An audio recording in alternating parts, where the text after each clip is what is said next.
আরে এই চিঙ্কু, মা তোকে খাবার খাওয়ার জন্য ডাকতেছে। আচ্ছা ঠিক আছে, আমি আসতেছি। দাদু এই নাও তোমার পাখা, আমি খাবার খেয়ে আসি। আহারে দাদুর দেখা যায় পাখা চালাতে কষ্ট হয়, আমাকে কিছু একটা করতে হবে। যাই এখন বাসায় যাই। আমি আমার ভাগের খাবারটুকু নিয়ে গেলাম। আরে এই চিঙ্কু দাঁড়াও, তুমি এই খাবার নিয়ে কোথায় যাচ্ছ? দাদু ক্ষুধার্ত, দাদু না খেয়ে আছে, তাই দাদুকে খাবার দিতে যাচ্ছি। হ্যাঁ দাদু, তুমি এবার পেট ভরে খাও আর আমি বাতাস করছি। ওই তো দেখা যায় একটি ভালো পাখা, যাই এই পাখাটি দাদুর জন্য কিনে নিয়ে যাই। দোকানদার এই পাখাটির মূল্য কত? এই পাখাটির মূল্য 5,000 টাকা। তুমি কি এই পাখাটি নিবে? ওরে বাবারে, 5,000 টাকা? আমার পকেটে তো মনে হয় এত টাকা নেই। হ্যাঁ আসলে আমার পকেটে 5,000 টাকা হবে না। দোকানদার তুমি এই পাখাটি রেখে দাও, আমার কাছে কোনো টাকা নেই। আরে বাবা, তুমি কি আমাকে কিছু টাকা দিতে পারবে? আরে না, আমি কোনো টাকা দিতে পারবো না, এখন যা এখান থেকে।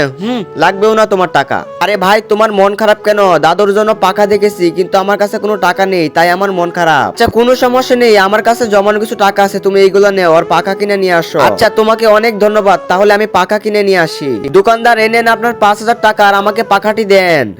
দাদু দাদু, তুমি কোথায়? দেখো তোমার জন্য আমি নতুন পাখা নিয়ে এসেছি। আরে পাখাটি খুব সুন্দর হয়েছে আর আমি খুব খুশি হয়েছি।